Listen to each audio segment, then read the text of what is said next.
sagantaa BBC Afaan Oromooti. Nu waliin tura.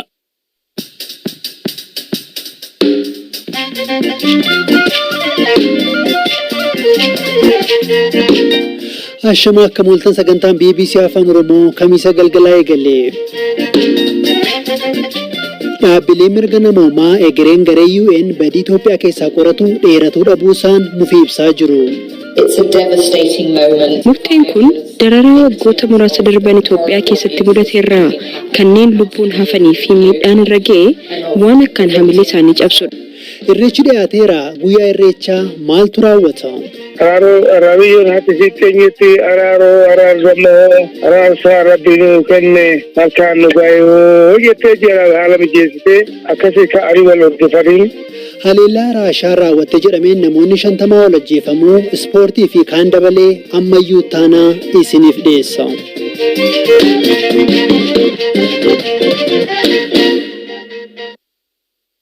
Dhaabbilee mirga namoomaa turtiin garee qorattoota dhaabbata biyyoota gamtoomaniin deeggaramuu fi badiiwwan Itoophiyaa keessa qoratu dheerachuu dhabuun mufii ibsaa jiru. Guyyaa roobii kaleessaa biyyoonni egereen garee kana akka dheeratuuf fedha waan hin agarsiisneef ergamni garee kanaa torban dhufu xumurama. Itoophiyaan durumaa hundeeffama garee kanaa ergama siyaasa qaba jechuun mormaa turte.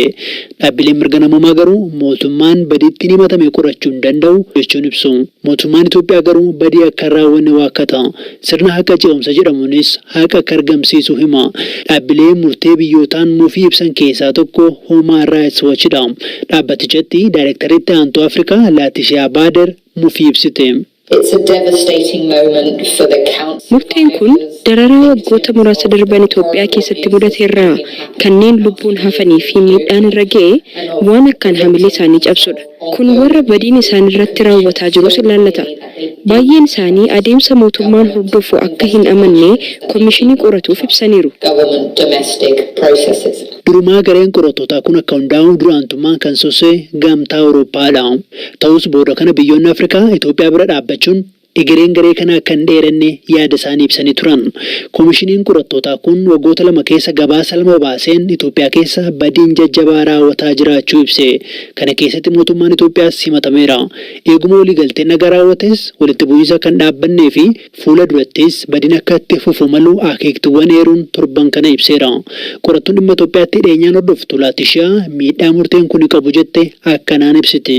International Commission of Human Rights Experts mandate won't be renewed. It means that Ethiopia is falling. Murtiin kun yeroon turtii eeyyamaa ogeessota UN hin dheereffamu qofa osoo hin taane Itoophiyaan ajandaa mana maree mirga namoomaa UN irraa ala taati jechuudha. Kun gamtaan Awurooppaa kaka'umsaa fi itti gaafatama yeroo jalqaba walitti bu'iinsi eegale mul'iserraa guutummaatti achi gooruusaa mul'isa. Hariiroo fooyyessuuf dura itti gaafatamummaa mirkaneessuun waan ijoo ta'us gamtaan Awurooppaa booda kana deeggarsa misooma Itoophiyaaf kennu deebisee eegaleera. Kun akkaataa kamiin akka ta'e ifa miti. Gareen mirga namoomaa biraa Amnesty International gamasaan miseensonni mana maree mirga namoomaa UN fi gamtaan Awurooppaa dhimma namoota walitti bu'iinsa Itoophiyaa keessaan lubbuun hafan itti dhiisaniiru jechuun komate. Kunis waan qaanessaadha jechuun ibse. Itoophiyaan ifatti waan dubbatti qabaachuu baattus dubbimaan mootummaa Dr. Laggasaa Tulluu waan dhumirratti waan dubbadhu hin qabu jechuu isaanii Reuters gabaaseera.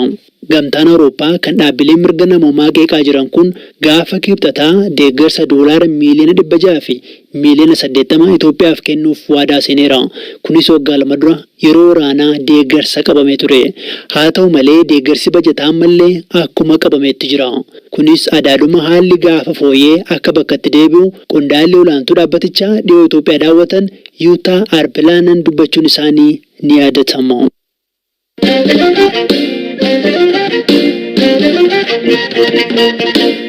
Haleellaa Raashaan ganda kaaba bahaa Yuukireen jirutti raawwatte jedhamee yoo xiqqaate namoonni 51 du'uu aangawoonni Yuukireen ibsan.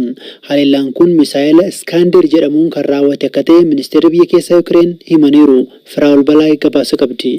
Bulchiinsa Kaarkiv keessatti kan argamtu gandi Hiroozaa waraana kanaan dura jiraattota 501 ta'an akka qabdu ragaan lakkoofsa uummataa bara 2020 ibsa.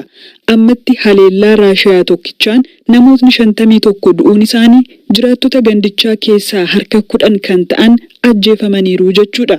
Ministeerri biyya keessaa Yuukireen Ihoor Kiliimeenkoo akka ibsanitti haleellaan kun kan geggeeffame kaaffee tokko irratti yoo ta'u jiraattonni gandichaa 300 ol ta'an sagantaa yaadannoof jecha bakka sanatti walitti qabamanii turan. Ministeerri ittisaa Yuukireen gama isaaniin ergaa fuula tiwutarii yookiin X irratti barreessaniin waraanni Raashiyaa shororkeessitootaa jechuun haleellaan kun namni hedduu akka du'uuf jecha beekaa sa'aatii laaqanaa irratti gaggeeffame jedhaniiru. Dabaluunis bakka sana humni waraanaa isaan irratti xiyyeeffachuu danda'an hin jiru jechuun kun yakka hamaa lammiilee Yuukireen sodaachisuuf gaggeeffamedha jedhaniiru. Haleellaan horiizaa irratti gaggeeffame kun erga waraanni kun eegalee as haleellaa namoota nagaa irratti gaggeeffaman keessaa isa hamaadha.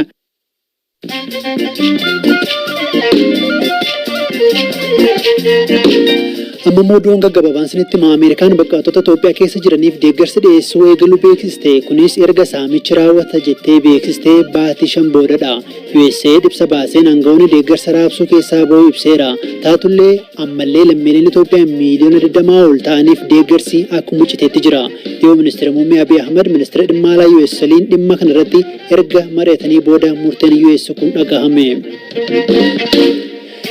Afrikaan kibbaa to'annoo daangaa taasistu akka cimsuuf jettu beeksiste. Pireezidantiin biyyattii Siriil Raamaaposaa humna kana tiksu guyyaarraa beeksaniiru. Lammiileen alaa ragaa malee biyyattii seenan rakkoo hammeessuu ibsaniiru.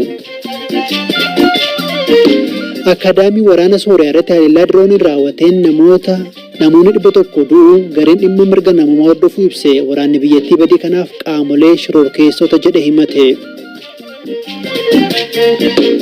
Dhumarratti sareen pireezidantii Ameerikaa hojjettoota ciniinee rakkisee masaraa keessaa baafame. Sareen kun hanga ammaa hojjettoota xiqqaa 11 ciniineera.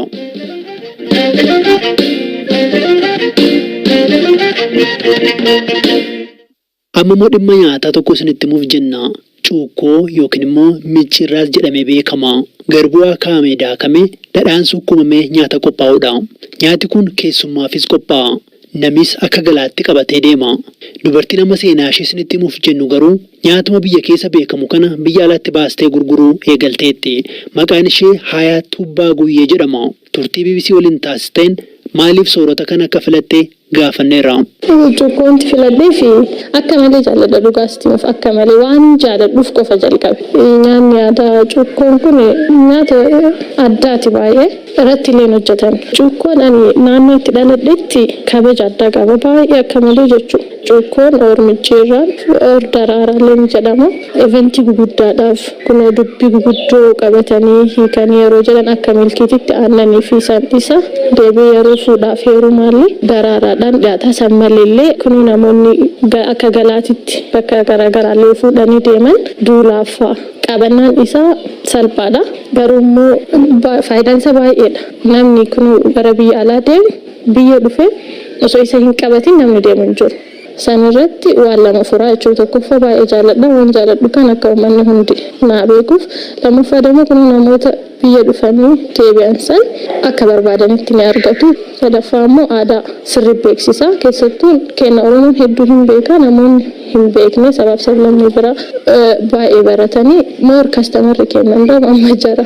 Hayaat yeroo ammaa magaalaa Buraayyuutti nyaata cuukkoo kana qopheessuun bifa qulqullina isaa eeggatee fi haala ammayyaa ta'een akkamiin akka gabaa addunyaaf dhiyeessitu akkanaan dubbatti. Ordara fudhanneetiin haaluma ammayyaa ta'een hojjannee onlaayinii irraa ordarii fudhannaa kan fayyadamnu hunda naannoo daabbaatiif maaliif ani kan itti dhaladhee guddadhe achi soo cuukkoo soo jedhu teestii san barbaadan soo teestii san akka beekaniif saniif jecha galteen isaa ta'u hundi achitti qophaa'ee dhufa. Ammayyaanillee akka deeman tuttuqa harkaallee hin qabu maashinaan hojjanna. Achi boodallee akka namaallee nyaataafillee mijatu akkasitti goonee nama qopheessina jechuudha. Hojii kana erga eegaltee waggaaf kan deemte yoo ta'u yeroo ammaa maamiloonni ishee biyya keessaa fi alaa haalaan dabalaa jiraachuu simte. Ofiisa tokko waliin hojjanna ni fudhatu. Eeyyuu irrattillee eeyyuu darbee irrattillee dhiyeessineef turre. Baay'een isaanii fiidbaakiin isaanii baay'ee bareedaa akka tureef jedhanii turani. Fiidbaakii keessaa kan natti tole dhugaa haga ammaa cuukkoo miti kan nyaachaa turre kan naan jedhanii fi namoonni kun Oromoo hin taane cuukkoo maqumaan beeku. Dhabdhama isaa sirrii kana hedduu hin beekani. Cuukkoon edaa kana nyaanni aadaa Oromoo kana edaa kajadantu jira. So feedbackiin jararraa argadhu immoo baay'ee natti tolaa fi na cimsee baay'ee jechuudha. Ammaa fi saboota biraa bira dhaqqabee sibee akka sadarkaa Afrikaatitti namoota tuuristootti homaamtu hundi akka beekaniif barbaada. Agasiin immoo hin geessisa jedhama.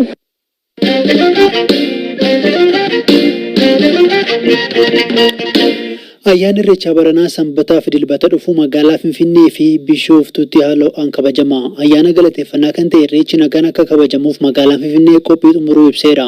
Guyyaa kana mana hanga malkaatti maaltu raawwatama? Kana irratti Hamza Hussein, Abbaa Muudaa Tuulamaa, Abbabaa Haayiluu Gobanaa dubbiseera. Ganama ka'ee raawwatee buna dhaabbatee yeroo fi nyaattatee booka bulbulatee diinqatti booka biifatee qeetti immoo gadi ba'ee jirree isaatti irratti amma jabanaa dhaabbatee booka biifatee hidhagii gannaa dandamannee bacaqii gannaa dandamannee booka biraatti waliin baane jedhee ollaa eebbisee ollaan isa eebbisee amma tuura adeemedhees ergaa dabarbataa tuuta deemuun alfaanaadha. Maaliif tuuta waliin deema? Maariyoo jechuudhaaf.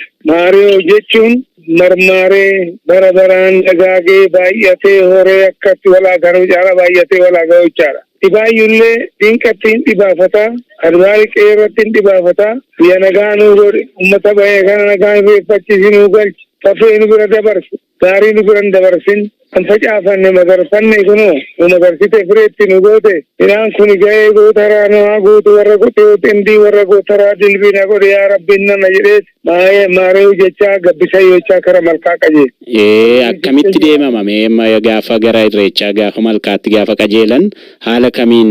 Amma abbaan Irreechaa magaalata hammatee ilillii birraa hammatee dura maaree jedhee calqabaa fi jalaa fuudhanii gargaaranis haala mijeessan hin jira.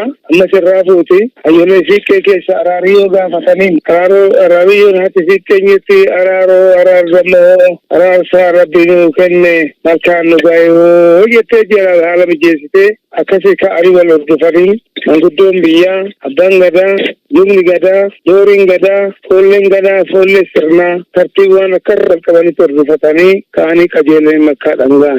Malkaatti immoo ammas hin waamanii abbaa malkaa jedhaa hin waama hoo jiraachuu baate galma jiraa jedha malee barbaadan naqu. Qophaa'ee gaafa Irreechaa sanichatti argamuu qaba. Luba gadaa jedhaa kan itti waamee raawwatee tartiiba malkaa kana qaruu saaqanii eebbifatanii gammadanii waliin dacha'an jechuudha. Abbaa malkaa jechuun maal jechuudha? Mee sana xiqqoo nu hima.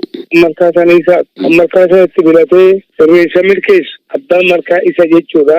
Geettidha ammoo naanna'ee ilma singaa ilmatti sin darbaa akkatti irraa fudhachaa dhufu. Gaafa tooraan gara malkaatti qajeelan irreeffannaadhaa fi dubartoonni fuuldura deemuu abbootiin gadaa ittaanuu sabooda dargaggoonni immoo duubarraan hordofuu jedhama. Tartiibi isaa dubartoonni maaliif dura deemu? Tartiibi kun seeruma Irreechaa yookiin seera gadaa keessa jiramoo akkam?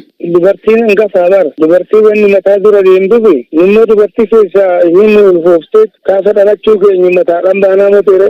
Kan biraa margaa fi ilillii harkatti baadhataniiti gara malkaa qajeelanii sun maal mul'isaa?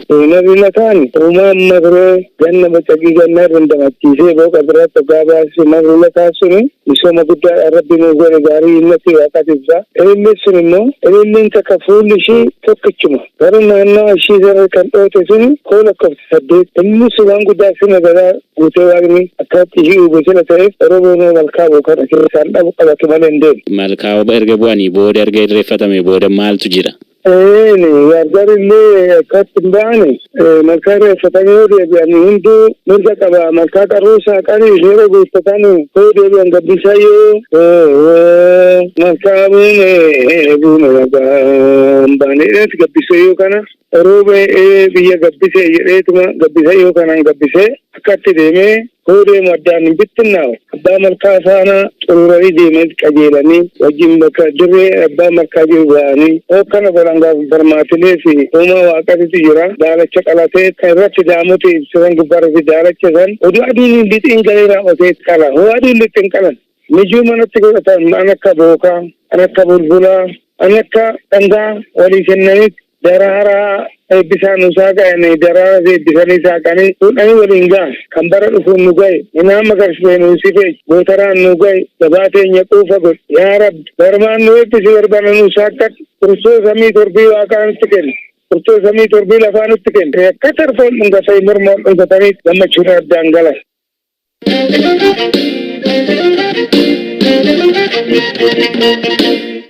Sagantaa BBC Afaan Oromoo caqasaa jirtu dhaggeeffattoota keenya yeroon kan ispoortiiti Jalalamtaa Dasaa Istuudiyootti affeereera Chaampiyoons Liigii irraa eegalla keessumaa kan Niwukaastil fi PSG kaleessa tapha ajaa'ibaati kan ilaallamayyu eegamee ture garuu akkas yoo xiqqaate qixallee bahu yoo jedhame malee yoo xiqqaate sanuu malee olaantummaa PSG'tu fudhataadha. Niwukaastil galchii afuriin PSG injifata jedhamee hin dheegne leenjisaamti isaanii Eedii Haawiyyuu hamma kana waan eegan natti hin fakkaatu. Kilabni kun injifannoo kanarra osoo hin gahin dura waggaa lamaan kana of ijaaraa ture. Waggaa lamaan kana abbootii qabeenyaa Saawud Arabiyaatiin bitame yeroo sana sadarkaa 19 ture Pirimeer Liigii keessatti dhumarra ture gadi bu'a jedhame yeroo sodaatametti leenjisaan kun waggaa lama keessatti taphattoota addaas hin mallatteessisne garuu baay'ee isaanii tiraansfoormii godhanii jijjiiraniiru gamsa isaanii ergasii amma Niwukaastil kilaba gareen kamiyyuu sodaatu ta'ee jira. Waggaa 20 keessatti hirmaannaa Chaampiyoons Liigiyyuu yeroo jalqabaaf kan isaan argatanii bara 2003 ture Baarseloonaa wajjin dirree isaan irratti taphatanii 2-0 kan mo'aman. Ergasii Chaampiyoons Liigii keessayyuu hin galle.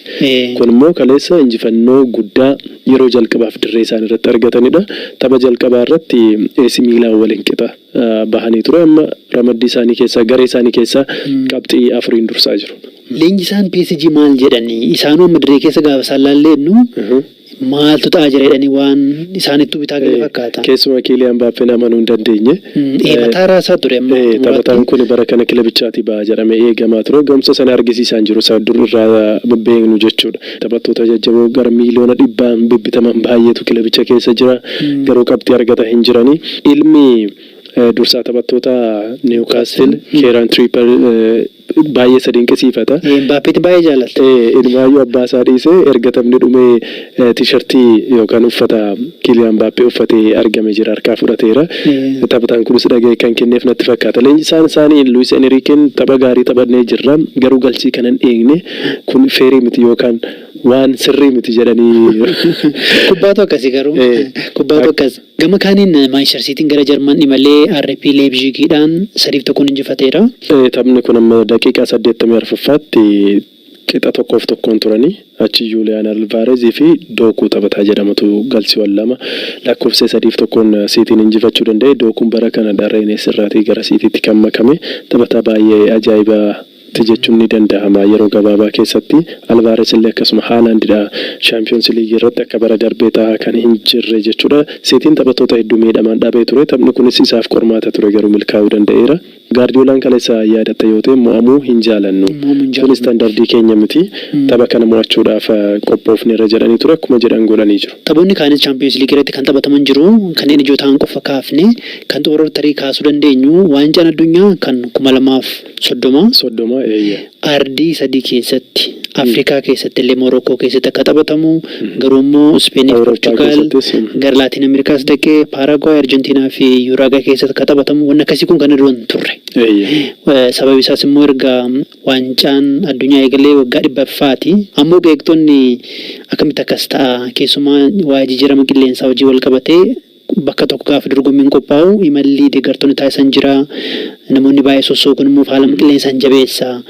Kun immoo imaammatuma fiifaa deebi'ee falmaa jedhanii faaqee qaaru. Afrikaatti yeroo lammaffaaf dhufuu isaati jechuudha. Afrikaa kibbaatti yeroo jalqabaaf kan qopheesse bara 2010 ergasiitii Morookoon carraa kan argachuun ishee waan guddaadha. Waancaa kana qopheessuudhaaf durumayyuu qophii qabu ture mootiin biyyichaa istaadiyeemota gurguddaa ijaarsanii jiru waancaa addunyaa simachuudhaaf jechuudha. Waancaa addunyaa bara 2022 Kaataritti qophaa'e irratti Morookoon biyya yeroo jalqabaaf gara walakkaa xumuraatti darbite taatee turte. Afrikaarraati amma kana carraa qopheessuu argachuun ishees wanta guddaadha jechuudha. Dhugaa. Tole guddaa galatoomii jalaalla. Galatoomii ammayyu. Dhaggeeffattoota keenya sagantaan BBC Afaan Oromoo kamisa galgalaa xumuramee kan isiniif dhiyeesse ammayyuu taanaadha kan qopheessite Firaafolee Dhugaasaa borooletti deebina halkan gaarii.